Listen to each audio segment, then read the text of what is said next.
हनुमान जी की मां से हुई भूल बन गई अप्सरा से वानरी। एक बार देवराज इंद्र की सभा स्वर्ग में लगी हुई थी। इसमें दुर्वासा ऋषि भी भाग ले रहे थे। जिस समय सभा में विचार विमर्श चल रहा था, उसी समय सभा के मध्य ही पुंजिकस्थली नामक इंद्रलोक की अप्सरा बार बार इधर से उधर आ जा रही थी।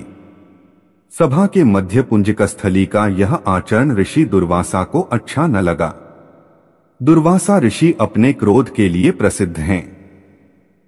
उन्होंने पुंजिकस्थली को कई बार टोककर ऐसा करने से मना किया, लेकिन वह अनसुना कर वैसा ही करती रही। तो दुर्वासा ऋषि ने कहा, तुझे देवसभा की मर्यादा का ज्ञान नहीं। तू कैसी देव अप्सरा है जो वानरियों की तरह बार बार आ जाकर सभा में व्यवधान डाल रही है। जा, अपनी इस आदत के कारण तू वानरी हो जा। दुर्वासा ऋषि का शाप सुनकर पुंजिकस्थली सन्न रह गई। अपने आचरण का यह परिणाम वह सोच भी नहीं सकती थी, पर अब क्या हो सकता था। भूल हो चुकी थी। उसके कारण वह शापग्रस्त भी हो गई। उसने हाथ जोड़कर अनुनय विनय कर कहा, ऋषिवर, अपनी मूर्खता के कारण यह भूल मैं अनजाने में करती रही और आपकी वर्जना पर भी ध्यान न दिया। सभा में व्यवधान डालने का मेरा कोई उद्देश्य न था। कृपया बताइए, अब आपके इस श्राप से मेरा उद्धार कैसे होगा। अप्सरा की विनती सुनकर ऋषि दुर्वासा पसीजे बोले, अपनी इस चंचलता के कारण अगले जन्म में तू वानर जाति के राजा विरज की कन्या के रूप में जन्म लेगी। तू देवसभा की अप्सरा है, तेरे गर्भ से एक महान बलशाली, यशस्वी तथा प्रभुभक्त बालक का जन्म होगा। पुंजिक अप्सरा को संतोष हुआ। पुनर्जन्म में वानर राज विरज की कन्या के रूप में उसका जन्म हुआ। उसका नाम अंजना रखा गया। विवाह योग्य होने पर इसका विवाह वानर राज केसरी से हुआ। अंजना केसरी के साथ सुखपूर्वक प्रभास तीर्थ में रहने लगी। इस क्षेत्र में बहुत शांति थी तथा बहुत से ऋषि आश्रम बनाकर यज्ञादि करते रहते थे। एक बार ऐसा हुआ कि वन में विचरने वाला शंखबल नामक जंगली हाथी प्रमत्त हो उठा तथा वन में उत्पात मचाने लगा। उसने कई आश्रमों को रौंद डाला, यज्ञ वेदियां नष्ट कर दी। उसके भय से भागते हुए अनेक तपस्वी बालक आहत हो गए। कई आश्रम उजड़ गए। कई ऋषि भय के कारण आश्रम छोड़कर चले गए। केसरी को जब शंखबल नामक हाथी के इस उत्पात का पता लगा, तो वह आश्रम तथा आश्रम वासियों की रक्षा के लिए तत्काल वहां आए और शंखबल को बड़ी कुशलता से घेर कर उसके दोनों दांतों को पकड़कर उखाड़ दिया। पीड़ा से चिंघाड़ता हुआ वह हाथी वहीं धराशायी हो गया और मर गया।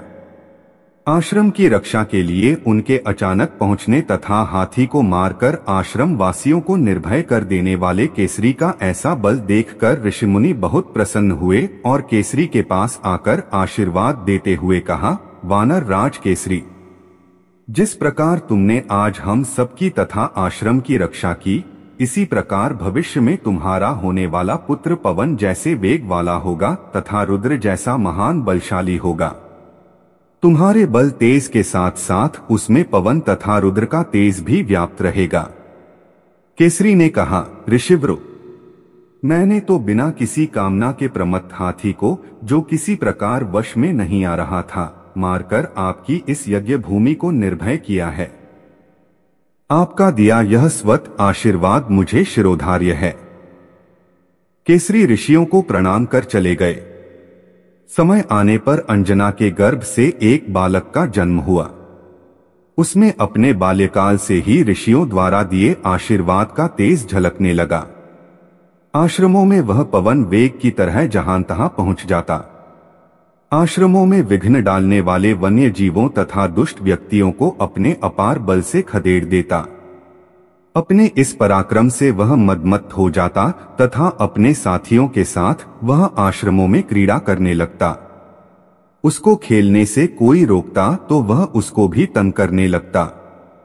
बालक तो था ही, उसके बाल कौतुक से जब ऋषियों को असुविधा होने लगी तथा उनके पूजा पाठ और यज्ञ में व्यवधान आने लगा तो उन्होंने उसके स्वभाव में शांति लेने के लिए आशीर्वाद जैसा शाप दिया कि तुम अपने बल को हमेशा भूले रहोगे। जब कोई तुम्हें आवश्यक होने पर तुम्हारे बल की याद दिलाएगा तब फिर तुम में अपार बल जागृत हो जाएगा।